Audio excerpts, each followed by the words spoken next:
Zero lab में आपका एक बार फिर से स्वागत है। कोमाकी इलेक्ट्रिक स्कूटी की बैटरी जो है आज हमारे पास रिपेयर होने के लिए आई है। लिथियम आयन सेल का उपयोग करके इस बैटरी पैक को बनाया गया है। ये बैटरी पैक ना तो स्कूटी को आउटपुट दे रहा है, ना ही चार्जर लगाने पर ये चार्ज हो रहा है। यहाँ पर मैं आपको बताना चाहूँगा कि ये बैटरी पैक 72 वोल्ट 40 AH का बैटरी पैक है। मैं अभी आपको इसके चार्जर को कनेक्ट करके इसकी चार्जिंग जो है वो भी दिखाता हूँ। मैं इस वीडियो में आपको बहुत ही सिंपल तरीके से इस तरह के बैटरी पैक्स को कैसे रिपेयर करते हैं के बारे में भी जानकारी दूंगा। मैंने पावर मॉनिटर के साथ इसका चार्जर जो है वो कनेक्ट कर दिया है। 3 to 10 वाट विदाउट लोड ये पावर कंज्यूम कर रहा है। चलिए मैं अब चार्जर को बैटरी पैक के साथ कनेक्ट करता हूँ। बैटरी पैक के कनेक्टर पर पॉजिटिव नेगेटिव लिखा रहता है। साथ ही आप टर्मिनल के वायर कलर कोड के हिसाब से भी पॉजिटिव नेगेटिव की पहचान कर पाएंगे। मैं चार्जर के एलिगेटर क्लिप को बैटरी पैक के साथ कनेक्ट कर चुका हूँ। अब हम पावर मॉनिटर में देखेंगे। पावर मॉनिटर को मैं एक बार ऑफ करके ऑन करता हूँ। पावर मॉनिटर में किसी भी तरह के वोल्टेज जो है वो इंक्रीज होते हुए हमें नहीं दिख रहे हैं, यानी बैटरी हमारी चार्ज नहीं हो रही है। साथ ही बैटरी चार्जर के 2% इंडिकेटर जो हैं वो लगातार ब्लिंक कर रहे हैं। मैं कंफर्मेशन के लिए क्लैंप मीटर से भी एक बार आपको टेस्टिंग करके दिखाता हूँ। यहाँ पर क्लैंप मीटर को हम 60 एम्पियर की रेंज में सिलेक्ट कर लेते हैं। चूंकि हमें डीसी करंट मेजरमेंट करना है तो डीसी सिलेक्ट किया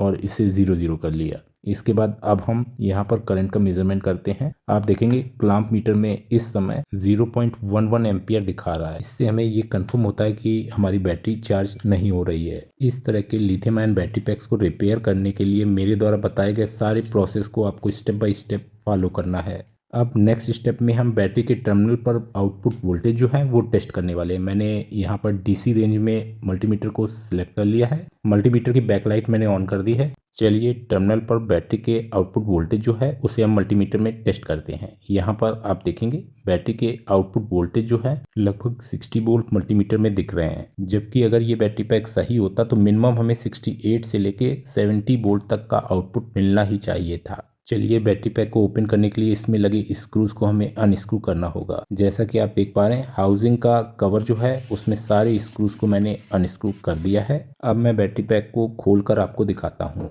यहाँ पर आप देखेंगे कि जो बैटरी पैक का अपर कवर है उसे हम इस तरह से अलग कर पाएंगे। अंदर आप देखेंगे बैटरी पैक को सेफली पैक किया गया है। कुछ फोम इंसुलेटर जो है यहाँ पर बैटरी पैक में स्पेस वाली जगह पे लगाया गया है, जिससे किसी तरह का शॉर्ट सर्किट का इशू ना आए। यहाँ पर आप देखेंगे बैटरी पैक में लगा हुआ BMS जो है वो अब हमें दिख रहा है। चलिए बैटरी पैक को अब हम सावधानी से हाउसिंग से बाहर निकालते हैं। यहाँ पर आप देखेंगे मैंने बैटरी पैक को हाउसिंग से बाहर निकाल लिया है। अब हम बैटरी पैक में यूज होने वाले BMS को देखते हैं। 20S 72 वोल्ट 80 एम्पियर वाला डेली का BMS इस बैटरी पैक में यूज किया गया है। बैटरी पैक को सिक्योर करने के लिए इपॉक्सी रेजिन शीट का यूज किया गया है। फाइबर टेप जो ये लगा है इसे हम कट करते हैं, जिसके बाद इपॉक्सी रेजिन शीट जो है इससे हम आसानी से बाहर कर पाएंगे। अब चूंकि इपॉक्सी रेजिन वाली शीट हमने अलग कर दी है तो यहाँ पर सेल्स हमें दिखने लगे हैं। हर ग्रुप में कितने सेल लगे इनको हम काउंट करते हैं। 1 2 3 4 5 6 7 8 9 10 11 12 13 14 15 सेल्स का एक ग्रुप है। और ऐसे ही 20 ग्रुप्स आपस में सीरीज में इस बैटरी पैक में लगे हैं। 10 सेल ग्रुप इस साइड हैं, 1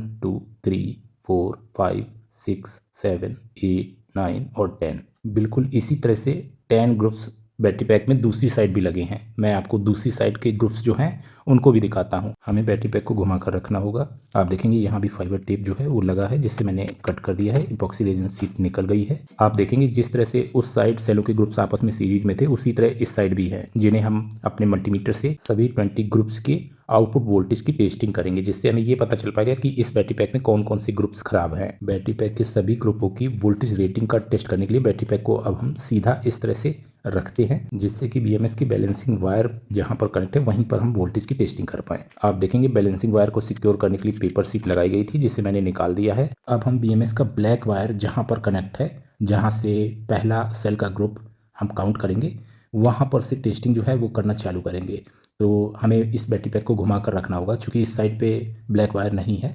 आप देखेंगे इस साइड ब्लैक वायर है, जिसे हम बैटरी पैक को घुमाकर आपको दिखाते हैं। इस बैटरी पैक का सीरीज का पहला सेल ग्रुप जो है वो यहाँ पर है और ब्लैक वायर यहीं पर कनेक्ट है, तो यहाँ पर 0 वोल्ट हुआ। तो इसके आगे 4.2 वोल्ट यानी 1S का वायर जो है वो कनेक्ट है, तो वहीं पर हम वोल्टेज की टेस्टिंग जो है मल्टीमीटर से करते हैं। तो यहाँ पर मल्टीमीटर की प्रोब कनेक्ट करने पर 3.2 वोल्ट के लगभग हमें आउटपुट वोल्टेज दिखा रहा है। अब हम बैटरी पैक के नेक्स्ट ग्रुप का वोल्टेज जो है उसे मल्टीमीटर में टेस्ट करते हैं। 3.3 वोल्ट इस ग्रुप का वोल्टेज है। अब हम तीसरे ग्रुप का वोल्टेज चेक करते हैं। 3.17 वोल्ट इस ग्रुप का वोल्टेज है। नेक्स्ट ग्रुप का वोल्टेज आप देखेंगे उसका भी मल्टीमीटर 3.2 वोल्ट के लगभग आउटपुट वोल्टेज दिखा रहा है। इसी तरह से हमने सभी ग्रुप्स के आउटपुट वोल्टेज टेस्ट किए। आप देखेंगे 9वां ग्रुप जो है उसका वोल्टेज 0.64 वोल्ट दिखा रहा है, यानी ये ग्रुप जो है इस बैटरी पैक में खराब अभी तक हमें मिला है। 10वां सेल ग्रुप का वोल्टेज जो है उसे भी हम एक बार टेस्ट कर लेते हैं, 3.3 वोल्ट के लगभग 10वें ग्रुप का वोल्टेज, लेकिन 9वें ग्रुप का वोल्टेज जो है वो 0.67 वोल्ट के लगभग दिखा रहा है और ये सेल ग्रुप इस बैटरी पैक में खराब है। तो अब हम इस खराब सेल ग्रुप को याद रखेंगे, इसे मार्कर से मार्किंग कर लेना चाहिए जिससे कि हम कंफर्म रहें कि ये सेल ग्रुप जो है हमारा खराब है। अब हम इसी तरह से इस बैटरी पैक के दूसरे साइड के सभी सेल ग्रुप्स के वोल्टेज को मल्टीमीटर से टेस्ट करेंगे। मैं आपको यहाँ पर दिखाता हूँ कि ये वायर्स जो कनेक्ट हैं ये उस साइड के सभी सेल ग्रुप्स को इस साइड के सेल ग्रुप्स के साथ सीरीज में कनेक्ट करते हैं। तो अब हम इस बैटरी पैक में 11 से लेके 20 तक के जो ग्रुप्स हैं उनका भी मल्टीमीटर से आउटपुट वोल्टेज जो है वो टेस्ट करते हैं। जैसे बैटरी पैक का 11th ग्रुप का वोल्टेज आप देखेंगे 3.1 वोल्ट के लगभग दिखा रहा है। तो सारी टेस्टिंग जो है वो मैं फॉरवर्ड कर देता हूँ क्योंकि वीडियो ज़्यादा लंबा ना हो। यहाँ पर मैं आपको बताना चाहूँगा कि बैटरी पैक के इस तरफ के जितने भी सेल ग्रुप हैं वो बिल्कुल ठीक थे, लेकिन इस साइड का ये सेल ग्रुप जो है ये खराब है। अब हम इस बैटरी पैक का 0 यानी ब्लैक वायर और जो S20 का वायर है इनके बीच का वोल्टेज जो है इसको टेस्ट करते हैं। ये इस बैटरी पैक का टोटल आउटपुट वोल्टेज होगा। तो यहाँ पर मल्टीमीटर की प्रोब से हम टेस्टिंग जो है वो करके देखते हैं। यहाँ पर आप देखेंगे कि मल्टीमीटर में बैटरी पैक का टोटल आउटपुट वोल्टेज जो है वो 64 वोल्ट दिखा रहा है। क्योंकि यहाँ पर बैटरी पैक में एक सेल ग्रुप खराब है इसीलिए वोल्टेज जो है वो डाउन दिखाएगा। यहाँ पर आप देखेंगे BMS को मैं फिर से कनेक्ट कर देता हूँ।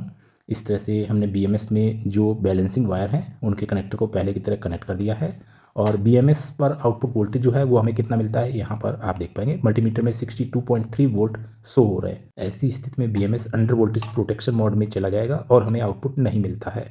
तो मैं बैलेंसिंग वायर्स को फिर से निकाल देता हूं और अब हम इस बैटरी पैक में जो सेल ग्रुप खराब था उस पर मार्किंग कर लेते हैं। मार्कर से मैंने मार्किंग की है क्रॉस की और ये सारे सेल जो हैं ये इस बैटरी पैक में खराब है। क्योंकि ये सभी सेल दूसरे सेलों के साथ में सीरीज में है तो हमें निकल स्ट्रिप जो है उसे भी कट कर लेना है, जो कि मैंने पहले से ही कट कर दिया। आप देख पाएंगे ये जो निकल स्ट्रिप थी इसे मैंने कटर की सहायता से कट कर दिया है। तो अब इस बैटरी पैक में सीरीज जो है वो ब्रेक हो चुकी है। अब इस बैटरी पैक को रिपेयर करने के दो प्रोसेस हैं। इजी प्रोसेस में आप 15 सेलों को पैरेलल में जोड़ के एक ग्रुप बना लें, फिर इसे बैटरी पैक में उस जगह पर जोड़ दें जो ग्रुप आपका खराब था। मैं इस ग्रुप का आपको वोल्टेज जो है वो मल्टीमीटर में टेस्ट करके दिखाता हूँ। मल्टीमीटर को मैंने DC वोल्टेज रेंज में सिलेक्ट कर लिया है और अब हम मल्टीमीटर से इसका वोल्टेज जो है वो टेस्ट करते हैं। आप देखेंगे मल्टीमीटर में इसका आउटपुट वोल्टेज 3.17 वोल्ट दिखा रहा है। इसे हमें वहीं पर कनेक्ट करना है जो हमारा ग्रुप इस बैटरी पैक पे ख़राब था।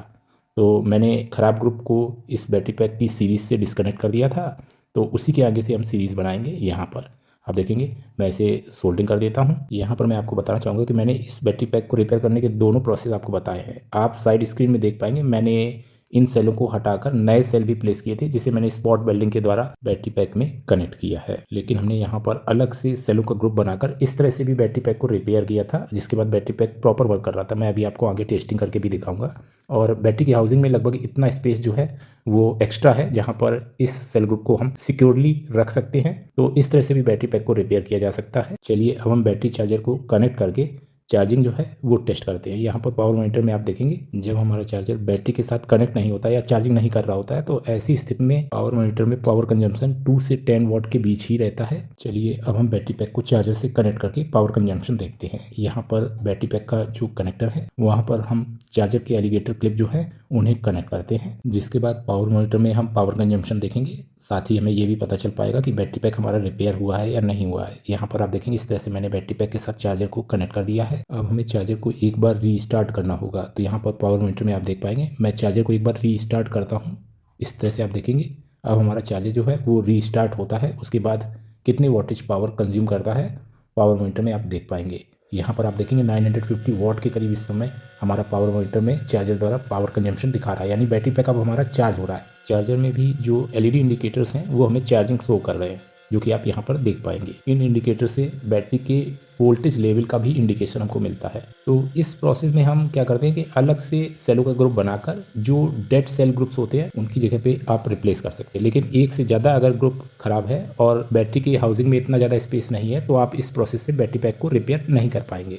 तब आपको बैटरी पैक के खराब सेलों वाले ग्रुपों के सेलों को रिप्लेस करके बैटरी पैक को रिपेयर करना होगा। सेल रिप्लेस करने के बाद अब हम मल्टीमीटर से इस बैटरी पैक के टर्मिनल पर वोल्टेज जो है वो टेस्ट करेंगे। मैं चार्जिंग के दौरान कितने वॉट पावर कंज्यूम होता है पावर मॉनिटर में आपको टेस्ट कराऊंगा। साथ ही यहाँ पर क्लैंप मीटर में हम चार्जिंग के दौरान बैटरी कितना करंट कंज्यूम करती है उसकी भी टेस्टिंग करूंगा। सबसे पहले बैटरी के कनेक्टर पर हम बैटरी द्वारा कितना आउटपुट निकाला जा रहा है इसकी टेस्टिंग करते हैं। आप देखेंगे बैटरी के कनेक्टर पर मल्टीमीटर की प्रोब कनेक्ट की तो यहाँ पर बैटरी द्वारा आउटपुट वोल्टेज 69.4 वोल्ट दिखा रहा है। अब हम बैटरी को चार्जर से कनेक्ट करते हैं। यहाँ पर जो कनेक्टर है इसी पर हम चार्जर के एलिगेटर क्लिप जो है उनको पहले कनेक्ट करेंगे। यहाँ पर आप देखेंगे कनेक्टर के साथ मैंने चार्जर के एलिगेटर क्लिप जो है उनको कनेक्ट कर दिया है। अब मैं आपको चार्जर द्वारा कितना वॉटेज कंज्यूम होता है उसको पावर मॉनिटर में टेस्ट कराता हूँ। यहाँ पर हम मेंस को ऑन करते हैं। चार्जर को बैटरी के साथ कम्युनिकेट करने में थोड़ा सा टाइम लगता है। एलईडीज आप देखेंगे ब्लिंक हो रही हैं और यहाँ पर पावर मॉनिटर में वॉटेज जो है ये शो होने लगे। 900 वॉट के करीब इस समय चार्जर द्वारा पावर कंज्यूम किया जा रहा है।